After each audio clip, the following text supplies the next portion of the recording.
कल रात में मैं गुजरात के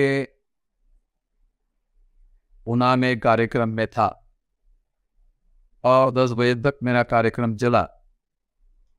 उस कार्यक्रम में मैंने ये कहा था कि बीजेपी और आरएसएस ये ऑर्गेनाइज्ड क्राइम करने वाले लोग। मुझे नहीं मालूम था कि वो 10 बजे के और 10:30 के बीच में एक बहुत बड़ा ऑर्गेनाइज्ड क्राइम करने का जघन्य अपराध करेंगे। अगर ऐसा हुआ, दूसरी महत्वपूर्ण बात मैं ये कहना चाहता हूं कि अतीक अहमद ये कन्विक्टेड व्यक्ति थे, यानी न्यायालय ने उनको अपराधी घोषित किया। न्यायालय ने उसको अपराधी घोषित किया था। निश्चित रूप से वो अपराधी था, उसका समर्थन नहीं किया जा सकता और किसी को भी अपराधी का समर्थन नहीं करना चाहिए। मगर इसमें जो बहुत महत्वपूर्ण और मौलिक सवाल खड़े होते हैं कि जो व्यक्ति जुडिशियल कस्टडी में था उसकी हत्या टाइट सिक्योरिटी में हुई।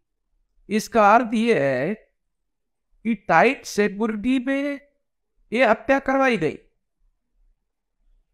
जो परिस्थिति जन्य साक्ष्य है उसके आधार पर यही कहा जा सकता है। इसलिए इस सारे एपिसोड में केवल अतीक अहमद की हत्या नहीं हुई। अतीक अहमद की हत्या उतना महत्वपूर्ण मुद्दा नहीं है जितना महत्वपूर्ण मुद्दा संविधान की हत्या करना है। देश भी कानून का राज है और कानून और संविधान की शपथ लेकर उत्तर प्रदेश में आरएसएस और भाजपा ने अपनी सरकार बनाई और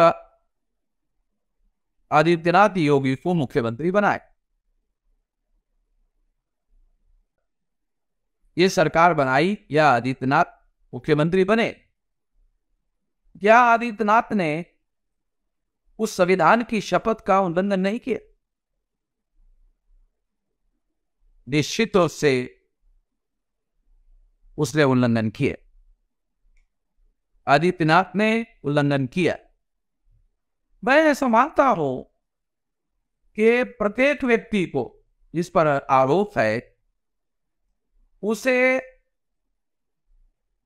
अपने आप को निर्दोष साबित करने का मौका दिया जाना चाहिए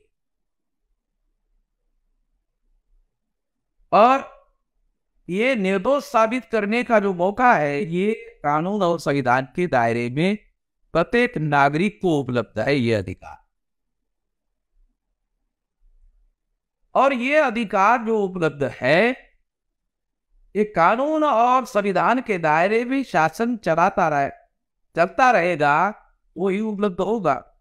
मगर यहां तो टाइट सिक्योरिटी में और नजदीक में सर के पास बंदूक लगाकर इस तरह से वीडियो दिखाए जा रहे हैं, उसके आधार पर ये योजनाबद्ध तरीके से मर्डर किया हुआ है ऐसा कहा जा सकता है।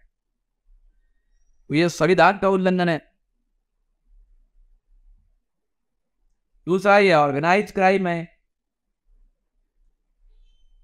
तीसरा, ये सवाल खड़ा होता है कि आखिर ये क्यों किया गया?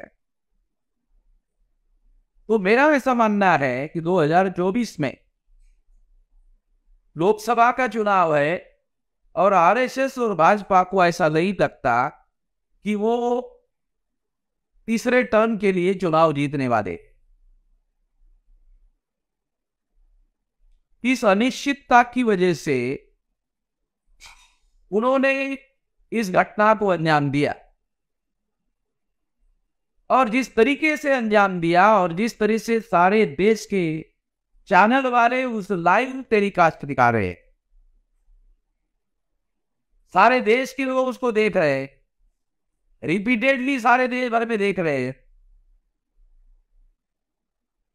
इससे सिद्ध होता है कि ये सारा एपिसोड हिंदू मुसलमान का ध्रुवीकरण करके 2024 के चुनाव में चुनाव जीतने के लिए ये सारा षड्यंत्र किया।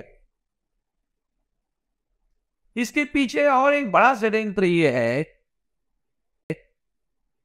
SC ST OBC के लोग जब उस सामाजिक रूप से ज्यादा जागृत होते हैं तो वो RSS BJP के विरोध में होते हैं, और जब वो RSS BJP के विरोध में होते हैं तब वो उनको वोट नहीं दे सकते, तो स्वाभाविक रूप से है। SC ST OBC को प्रतिक्रिया में हेतु बनाकर वोट लिया जा सकता है, उसके लिए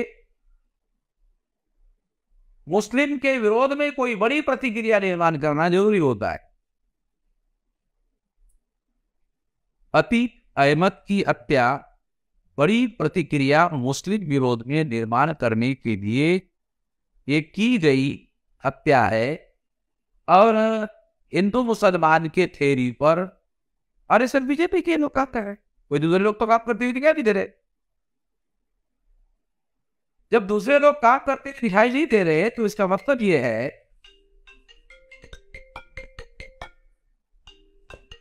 कि ये इस थ्योरी को चलाने वाले लोग ही ऐसा कर रहे हैं।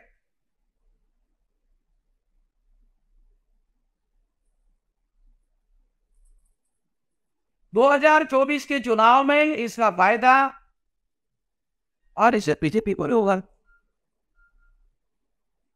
अब जब इसका फायदा RSS बीजेपी को होगा, जिसको फायदा होगा, स्वाभाविक रूप से उन्हीं लोगों ने इस षड्यंत्र पूर्वक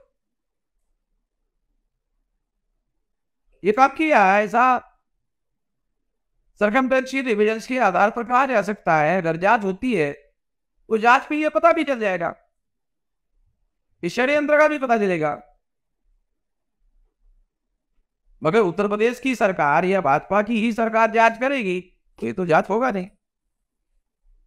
इसलिए अगर जांच करना है तो जुडिशियल कस्टडी का आदमी, उसकी अगर मर्डर हुई तो जिम्मेदारी तो सुप्रीम कोर्ट की बनती है।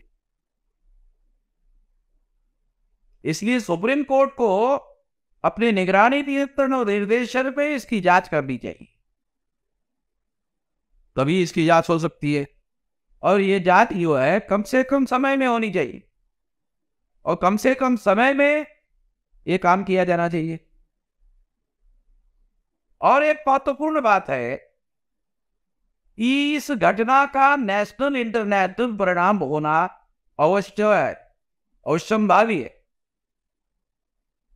और अगर ऐसा परिणाम होता है 47 को पाकिस्तान बना, तो RSS बीजेपी के लोग हिंदू मुसलमान के थ्योरी को जिस लेवल तक लेकर जाने की योजना पर काम कर रहे हैं, उससे वो लोग देश विभाजन की षड्यंत्र पर काम कर रहे हैं, ऐसा कहा जा सकता है।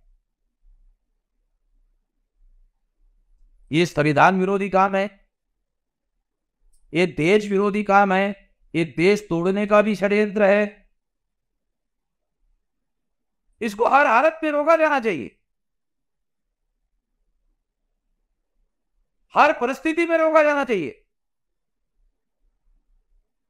हम जल्दी ही इसके बारे में नेशनल लेवल पर बड़ी कोई कार्रवाई, ऑर्गेनाइजेशनल कार्रवाई करने की दिशा में आगे बढ़ेंगे।